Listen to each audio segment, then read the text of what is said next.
All right, guys, what's up? I'm Jacob. You're watching the Prepper's Bunker Outdoors. Pretty excited for today's video. This is going to be a very new way to do a video here. It kind of looks goofy. That's all right. I accept that. Why did I choose S35vn for my production knives, my Adventure Craft, and my Jackalope? That is going to be the source of today's discussion. Stick around. This is a pretty cool video, and it's also nice to talk about knife steel nerds and get some actual information on here. Hello, I'm Jacob, your host, and you're watching the Prepper's Bunker Outdoors. If you enjoy the content, I'd ask that you like and subscribe. Also, check out the description box below, and you can see where you can support this channel through Patreon, through my websites, Beach and Tactical, where I sell rifle slings, as well as Exodus Knife and Tool, where I sell my knives. We also have affiliate links in there, and the sponsor for this month is myself. April 1st, I'm going to be doing an auction on some of the rarest Exodus Knife and Tool knives that I've ever had, to include one-off prototypes and my own personal knives. We will also have some other really cool knives, and all of these proceeds will either go to the release of the Exodus Knife and Tool Legionnaire for setup and tooling, or they will go directly to Knife Rights. That will be clarified on April 1st and in future videos. There is some really legendary stuff that's going to be available, so if you are interested, make sure you're there, because this is a chance that will never come again. Anyways, let's get you right back to the content. Okay, so with all of this being said, my manufacturer is White River Knife and Tool, and there are a lot of reasons to choose a knife steel that people might not consider. Availability is a big one. I am fairly certain that Tops and Essie could not get any other steel in the quantities that they need to replace 1095. It is prolific. That's a big thing for a manufacturer to consider. You have to have enough steel to make enough knives to get the profit that you need. If you can't get the steel, you can't make the knives, you can't make the profit. It should be pretty clear, okay? So my company, White River Knife and Tool, primarily uses S35vn. Now, this is not only important from a perspective of availability, but the other thing that people seem to neglect is the fact that how well a steel is heat treated is far, far more important than what steel is used. So you'll often, the steel is an easy thing to advertise. So steel choice is marketed heavily. Your average consumer does not want to actually become educated about steels. They want you to oversimplify and tell them whatever. The way that I'm on here, it's because my camera's tilted, so I'm not actually like way tilted over here like it looks. Whatever, I don't care. Being able to see the chart is more important. So it's oversimplified, okay?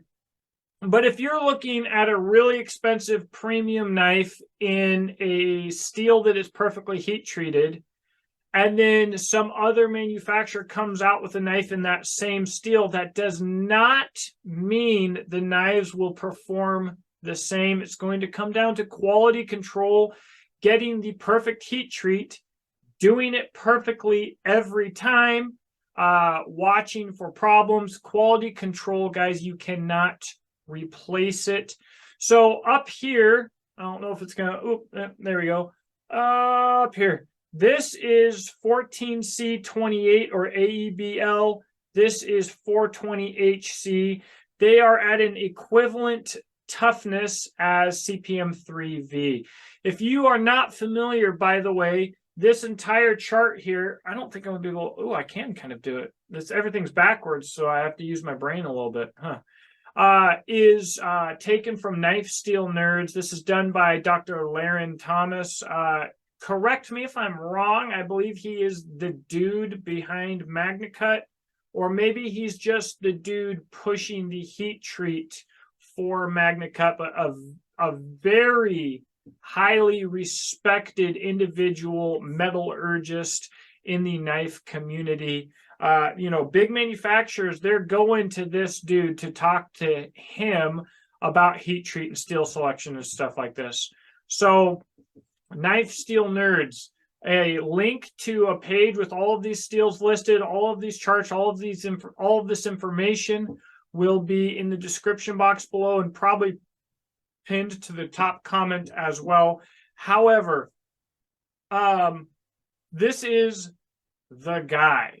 This isn't some guy in a Facebook group or in the comment section or on a forum.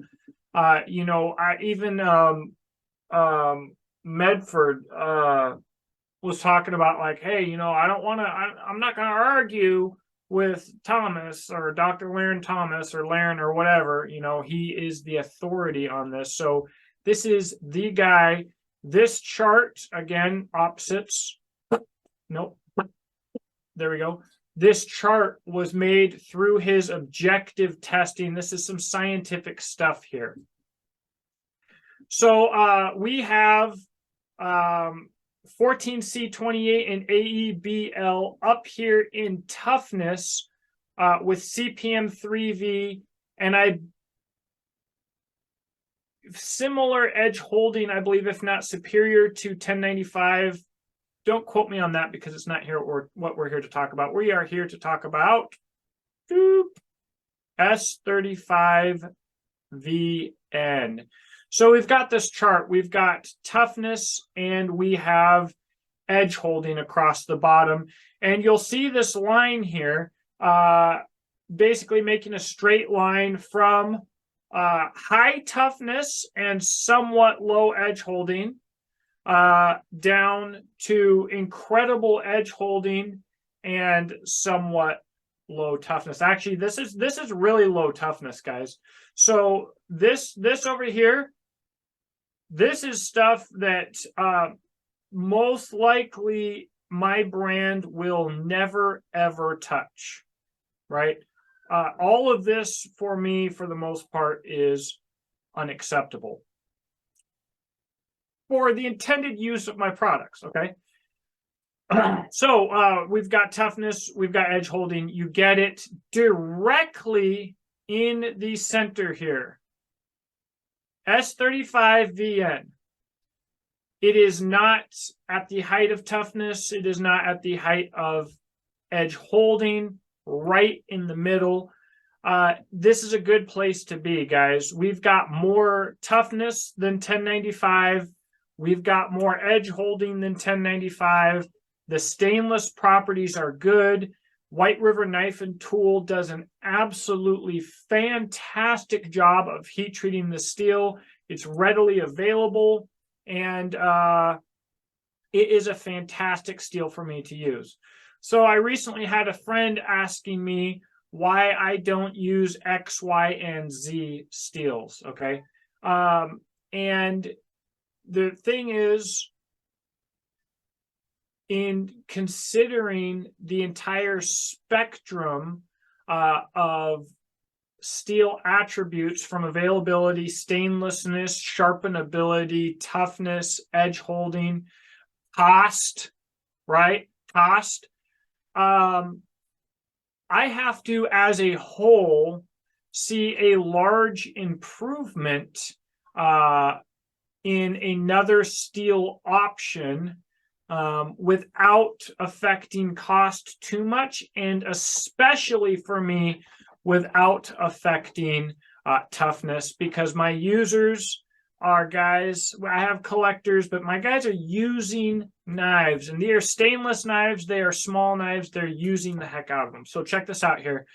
There are some steels, according to this chart, that have an advantage over S35vn without any disadvantage when it comes to edge holding and toughness specifically. One of those is VanX or XHP. All right, so you see we are parallel on this line in toughness, equal toughness, but since it's more in that direction, we have better edge holding. Now, I would never change to Vanex XHP because the difference between these two is relatively marginal. And again, my manufacturer is absolutely got S35vn dialed, right? So the availability is there, the price is there, the expertise is there, and this is a fairly small difference in capability. Honestly, just like this is a fairly small difference between CPM 154 and S35vn. CPM 154, according to Dr. Laren Thomas, being somewhat inferior. I am interested, however, I do find 440A and 440C and 154cm and N690 to be interesting. I'm going to be testing some knives in N690, some of them quite large knives, some of them with quite thin edges. We're going to see how it holds up.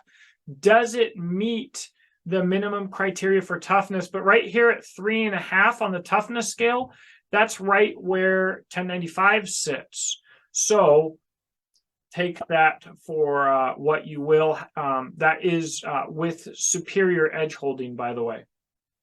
Okay, so again, I need to see in toughness and edge holding a substantial difference with no exceptions.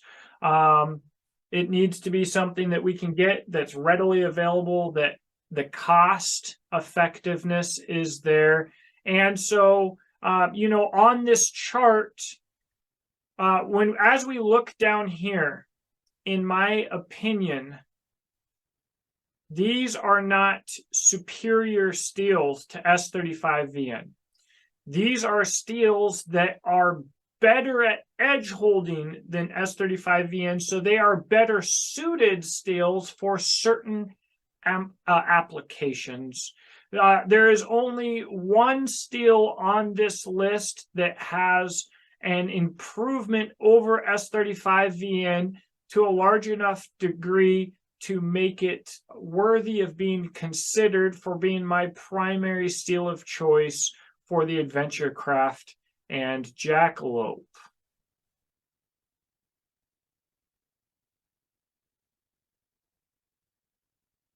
Anyways, let me see if I can play around with this background here a little bit, because we're going to have some other options as far as backgrounds. As far as steels for other models. All right, so for what I wanted to do, I don't have the background that I wanted to have for this. I was going to talk about 8670 for future knife models, but however, we do have here another cool comparison. We have D2 here, boop, right there. And so at toughness 3.5, again, I believe that's right where 1095 is, but we have a little bit more edge holding than 1095. I believe for edge holding, 1095 is at 3.5. It might be lower. It might be down at 2. So D2 is up there. D2 is a steel that I have to do a whole video on specifically. I have to eat some crow on D2. But the problem with D2 is it's so prolific on the market, and there's so many trash makers with no name. I shouldn't even say makers, production companies with no name that are going to pop up on Amazon today and be gone tomorrow. Junk, everything coming out of Pakistan and everything that says it's coming out of England, like everything's D2, and so much of it is garbage. I have to eat crow on D2, however, in its use as a survival or field knife because of my experiences with work tough gear and with half-breed blades. They have been phenomenal. But so you see that they're not as bad as everybody likes to say. You have A2 up here. And so we've got toughness on A2 that is far superior to 1095, which I wish was on this list. Crew wear, Toughness way up here, just below 3V, with good edge holding, a very well balanced, just fantastic steel. Doesn't have the stainless properties, however. M4, really cool steel for a mixture of toughness and edge holding. But anyways, ZMAX, anything from Zap is cool. It automatically gets Gucci points, but for me, practicality and availability and price is probably never going to be there. Maybe someday we'll do some cool special runs. I don't know. I wish I would have had the background here that I want. Anyways, that's why I keep saying that's why I chose to go with S35vn.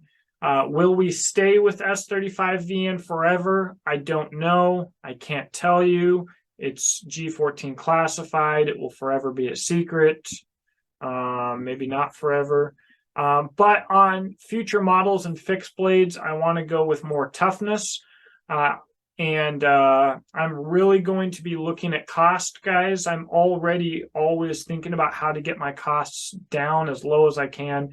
But take away from this video, guys, S35vn being at a 5 on toughness and a 5 on edge holding is a fantastic steel. Seriously.